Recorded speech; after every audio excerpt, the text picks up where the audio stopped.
Shalom mtu wa Mungu popote unaponisikiliza wakati wa jioni. Ni mimi ndugu yako Evangelist Muujiza Kasiwa toka hapa EAGT kituo cha uzima wa milele Chunya, maeneo ya Kiwanja, mtaa wa Mwakambonja. Tuko hapa na nililokujia wakati wa jioni ni kuzungumza na wewe mambo machache. Inawezekana unanisikiliza wewe ni mtumishi wa Mungu, muamini uliyeamini neno la Mungu siku nyingi, mchungaji na yeyote yule ambaye unanisikia wakati huu. Nimewiwa kuzungumza na wewe kwa sababu nimeona kadiri tunavyoenda kuna mambo mengi sana ambayo watu wamekuwa wakiyabadilisha katika kanisa, kitu ambacho ni nje ya misingi. Ukisoma neno la Mungu vizuri utagundua ya kwamba maisha yetu yanatakiwa kuendana na maisha ya kanisa la kwanza, maisha ya kanisa linaloonekana kwenye kitabu cha Matendo ya Mitume, na kuwa wafuasi kamili wa Bwana Yesu na kuwa wanafunzi kamili wa Bwana Yesu.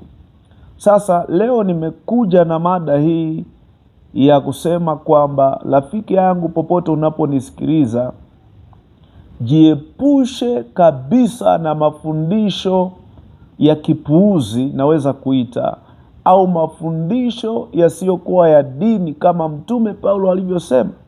Akasema watu wajiepushe na mafundisho ya jinsi hiyo, mafundisho yasiyokuwa ya dini, akiwa na maana ya kwamba mafundisho yasiyofuata mwelekeo wa mtu kumtafuta Mungu. Hayo mafundisho ni vema kuyapinga. Na leo nimekujia na jambo hili. Tusome neno la Mungu kabla hatujaendelea.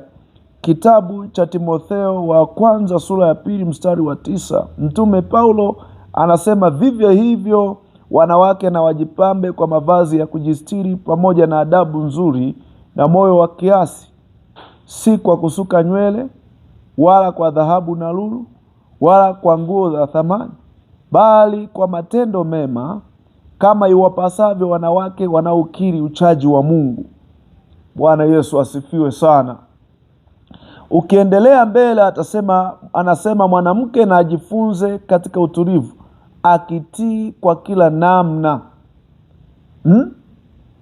Kumbe katika jamii tunayoishi, ni kitu gani nimekuambia kinaendelea kupotoka na kimepotoshwa mara nyingi? Ni haya mafundisho alimaarufu mafundisho ya ndoa au semina za ndoa. Sipingani na hiki kinachoitwa semina au mafundisho ya ndoa. Ninapingana na jumbe ambazo wajumbe wamekuwa wakizileta. Hao watu wamekuwa wakisema kwamba wameandaa matamasha na mafundisho ya semina za ndoa, lakini kimsingi mafundisho wanayofundisha yanatoka nje ya Biblia, yanatoka nje ya kile ambacho ni neno la Mungu. Utakuta watu hawafundishi mafundisho kama haya. Zaidi sana wanapindisha na kupotosha haya mafundisho ambayo Mtume Paulo anaagiza katika neno hili, na kwamba wanawake ilitakiwa uwawe ni watu wa aina ya kujipamba kwa mapambo tofauti na mapambo ambayo wao wamezoea. Anasema wanawake wajipambe kwa mavazi mazuri ya kujistiri. Lakini leo hii kwenye hizo semina za ndoa utagundua watu wamekuwa wakisisitiza wanawake kuvaa vitopu, wanawake kuvaa vimini, wanawake kuvaa katika mavazi ambayo yanaashiria kuvutia, uasherati, uzinzi na namna fulani ambayo wangetamaniwa na wanaume. Eza wanaweza kawa waume zao au namna yoyote. Wamekuwa wakifundishwa katika muonekano ambao mtu atakwambia usivae sketi ndefu sana bwana, utaonekana mbibi. Na dada zetu wengi ambao hawajaolewa wamekuwa kidanganywa na kudanganyika kwa hali hiyo. Lakini mimi nataka nikuambie rafiki yangu jioni ya leo ya kwamba ni vema ukajiepusha na mafundisho hayo.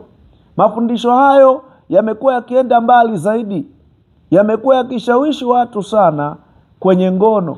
Hebu nataka nikuambie rafiki yangu jioni ya leo, tofautisha na mafundisho hayo ambayo unayapokea, unaoyaita mafundisho ya ndoa. Hayo sio mafundisho ya ndoa, ni mafundisho ya ngono. Leo hii mchungaji, mtumishi wa Mungu, unajiita mtumishi wa Mungu, mimi nashangaa unaingia kufundisha watu, unafika level unawafundisha watu hata namna ya kufanya mambo katika namna ya kitandani. Kweli ni mafundisho hayo ya ndoa? Hayo ni mafundisho ya uzinzi na uasherati, rafiki yangu. Yanachochea watu kufanya uchafu. Lakini nataka nikuambie, kila kitu ni halali kikiwa mahali pake. Wewe unasema unawafundisha watu namna ya kufanya hicho kitu unachokiita sijui tendo la ndoa. Mimi nakwambia ni tendo la ngono. Hicho kitu unachokifundisha, mimi nataka nikuambie, nikuulize swali, aliyemfundisha ng'ombe kufanya hayo ni nani? Aliyemfundisha punda kufanya hayo ni nani? Aliyemfundisha kuku na mbuzi ni nani? Mbona wewe leo unageuka unataka uwe mwalimu wa hayo? Hakuna kitu ambacho Mungu amekiacha wanadamu yote wanaweza kufanya. Hayo mambo unayoyaita sijui mafundisho ya ndoa, hayo hayahitaji kufundishwa. Hayo kila mmoja anajua automatiki. Maadam tu ni mzima, maadam tu ana afya njema, anajua. Kama uamini, nataka nikuulize, ni wewe ulimfundisha mbwa kufanya hivyo? Kama mbwa anafanya, je, mtu atashindwa kufanya? Hayo hayawezi kudumisha ndoa, mpendwa. Kinachodumisha ndoa ambacho ni neno la Mungu ni hiki Mtume Paulo anachosisitiza. Vivyo hivyo wanawake na wajipambe kwa mavazi mazuri. Aina ya mavazi anapendekeza mavazi ya kustiri, lakini pia anasisitiza wajipambe kwa mapambo ambayo ni mapambo ya moyoni, ambayo sasa anaonyesha hapa. Jambo la kwanza miongoni mwa mapambo anayoyasema Mtume Paulo, anaonyesha mapambo ambayo ni matendo mema, kama inavyoweza na kama inavyowapasa wanawake wanaosema Yesu ni Bwana. Unaona? Lakini mwishoni anamalizia kusema wajifunze kuwa watulivu, kama anavyosema kama neno la Mungu lisemavyo pia kwenye kile kitabu cha Luka, ya kwamba uzima wa mtu haupo katika wingi wa vitu alivyokuwa navyo. Umekuwa ukishawishiwa wewe mwanaume mwenzangu, ya kwamba pengine hela ulizokuwa nazo, wingi wa fedha ungeweza kufanya wewe ukawa na ndoa nzuri, wewe mke wako akatulia. Hawezi kutulia kwa wingi wa fedha uliokuwa nayo. Hawezi kutulia kwa namna ambayo wewe umeifikiria kibinadamu. Mwanamke ana uwezo wa kutulia kwenye ndoa kwa namna ambayo Mungu ameamua atulie. Ndio maana tunakueleza ya kwamba uzima wa mtu, uzima wa ndoa yako haupo katika wingi wa fedha uliokuwa nayo. Uzima wa ndoa yako haupo katika wingi wa elimu uliokuwa nayo. Uzima wa ndoa yako haupo katika huo utaalamu unaouita utaalamu sijui wa kitandani. Hamna, sio hivyo. Sio hivyo rafiki yangu. Nataka nikukumbushe ya kwamba ndoa kuwa salama, ndoa kudumu katika amani na furaha na upendo ni zaidi ya hicho unachokiita mafundisho ya ndoa, ambacho mimi nimekuambia sio mafundisho ya ndoa. Automatically hayo ni mafundisho ya ngono, kitu ambacho ni chukizo na ni uchafu na ingepaswa kisifundishwe kabisa kanisani. Unasimama katika mimbari ya Bwana unazungumza mambo ya machafu namna hii. Mimi nataka nikukumbushe rafiki yangu, inawezekana wewe umenitangulia katika huduma, ni mchungaji wa siku nyingi, ni mwalimu wa siku nyingi, lakini katika hili nikupinge kwamba neno la Mungu halijatufundisha hata sehemu moja. Zaidi sana Mtume Paulo akaongea tu kidogo kwamba ikiwezekana hawa watu wamepatana ni kwa muda wafanye hili na hili. Ni jambo ambalo linafanyika, ni utaratibu ambao upo na ni utaratibu ambao ni wa lazima maadamu mtu ameolewa, maadamu mtu ameoa.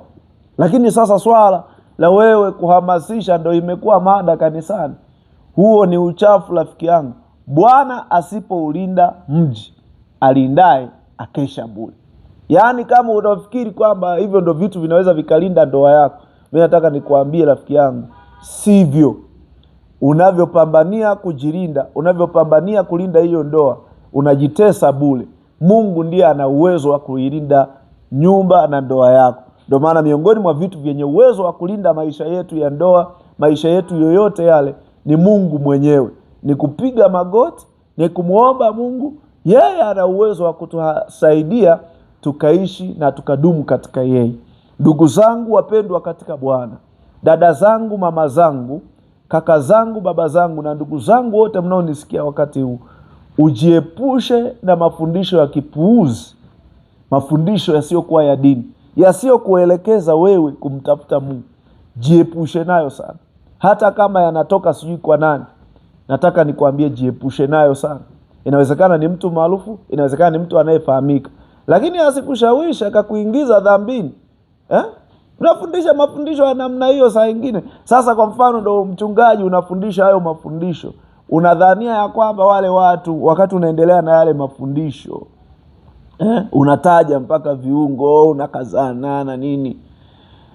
Mbona sasa umewafanya wale watu wako kwenye hema ya Bwana, hema ya kukutania, alafu mawazo yao ni ngono na uzinzi? Huoni kwamba unamchukiza Mungu? Mimi nataka nikuambie, achana na hayo mambo, ni chukizo kwa Bwana. Ni afadhali ukayaongea huko nje, na hata ukiongea huko nje unayaongea kama nani? Maneno ya kipuuzi yoyote yanaharibu tabia njema. Biblia inaweka wazi ya kwamba Mungu haziakiwi. Mazungumzo mabaya, wapendwa, huharibu tabia njema. Yoyote unayoyapokea, yoyote unayoyasikiliza yanaweza kuharibu tabia yako. Lakini mimi nataka nikuambie, acheni kuleta pornography madhabahuni. Acheni kabisa. Mimi nawaonya katika jina la Bwana, na waonya katika neno la Bwana. Na nyie mnaosikiliza hayo mafundisho muachane nayo, na nyie mnaofundisha hayo mafundisho muachane nayo. Wafundisheni watu kukaa katika utulivu na ustahivu, kumuomba Mungu na kumwabudu Mungu. Haya mambo mengine ya kusema kwamba eti ndo unawafundisha ndo wanalinda ndoa, mimi nataka nikuambia, unawafundisha uzinzi, unawafundisha uchafu. Mungu akusaidie mpendwa ndugu yangu, usije ukaingia hukumuni kwa kuwafundisha watu mambo machafu namna hiyo, ukidhania kwamba unaokoa ndoa zao. Mimi nakwambia, Mungu kama hakuziokoa, huwezi wewe kuziokoa. Mungu akusaidie uwe na hekima, ukomboe wakati, uangalie ni neno lipi linafaa katika nyakati tulizokuwa nazo. Bwana Yesu yu karibu kurudi. Kila mmoja ajitakaze, kila mmoja atubu na kumtafuta Mungu, na Mungu wa mbinguni akubariki sana. Mimi ndugu yako Evangelist Muujiza Kasiwa, toka hapa Chunya Mwakambonja, kanisa la Kituo cha Uzima wa Milele la EAGT. Mungu akubariki sana na kukaribisha sana mpendwa.